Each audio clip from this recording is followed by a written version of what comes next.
Je me dis que c'est indécollable du graffiti en fait, le fait que ce soit éphémère. Si ça restait tout le temps, ce serait peut-être un peu plus redondant. Mais ça fait toujours plaisir de voir qu'une pièce, à nous, peut rester quelques années quelque part et de la voir s'effacer progressivement avec le temps, mais il y a toujours des intempéries, donc rien n'est éternel de toute façon.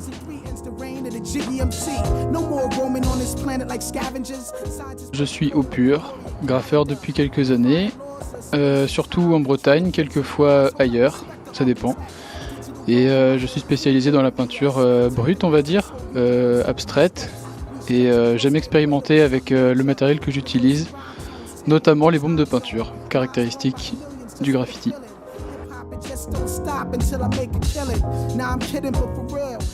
Il y a l'anti-style, le trash graph.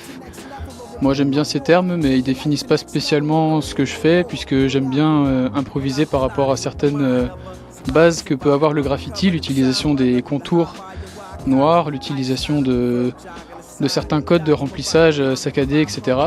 J'aime bien jouer des codes pour les déformer et parfois arriver à de l'abstraction, mais j'aime bien continuer à faire des lettrages tout en faisant des formes un peu crochues, pulpeuses, rondes, cassantes. Intelligence, balance, benevolence, stinging nettle medicine, crouch, tiger, dragon, craftmatic, posture, back, shift, catch this, passes through the atlas, first class, diplomatic, status, stagma, flagged in, overstanding the plan, boss, scan, identify, camera, shot, streets, watch, time, X, class. J'ai commencé du coup en 2016-17 et on a trouvé un endroit avec beaucoup de graphes avec un ami à moi. Et on a récolté des sprays à cet endroit-là, des bombes de peinture qui étaient à moitié vides, et du coup on s'est un peu amusé avec, et du coup dans mon cas c'est resté, et du coup à mon arrivée à Rennes, je me suis mis à faire des petites randonnées urbaines avec tout ce que j'avais dans mon sac à dos. C'est comme ça que j'ai commencé, en parcourant la ville avec de quoi marquer les murs.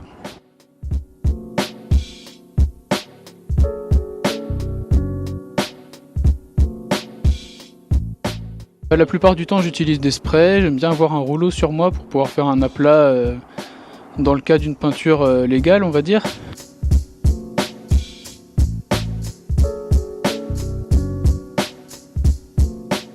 L'illégalité, ma foi, c'est très important dans le graffiti, c'est l'une des bases de ce domaine. Sortir dans la rue, des fois, occuper des espaces qui ne sont pas à nous pour se les approprier, c'est ça le fondement du truc. Il y a des endroits qui sont bien pour faire des peintures légales, mais je pense que l'un des principes du graffiti, c'est quand même de produire quelque chose de manière très vivace et improvisée presque, dû à l'adrénaline et à tout ce que ça implique dans le fait que ce soit illégal. Et ce serait moins amusant du coup si ça l'était pas.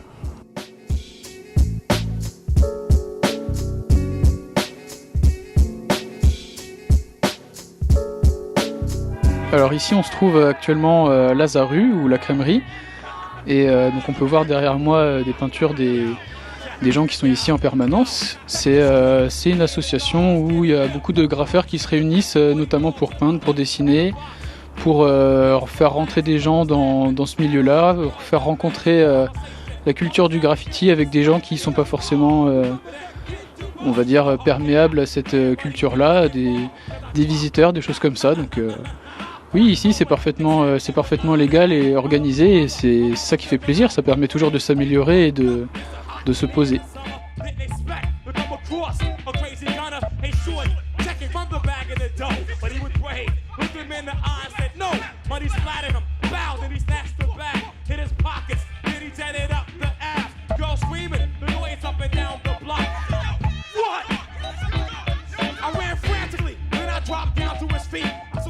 L'anti-style à Rennes, c'est un truc qui commence doucement.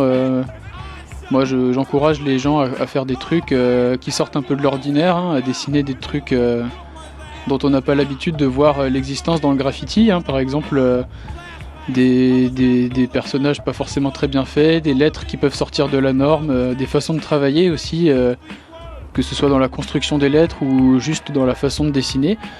Ouais, moi j'encourage à peu près toutes les pratiques qui peuvent être un peu novatrices, quoi.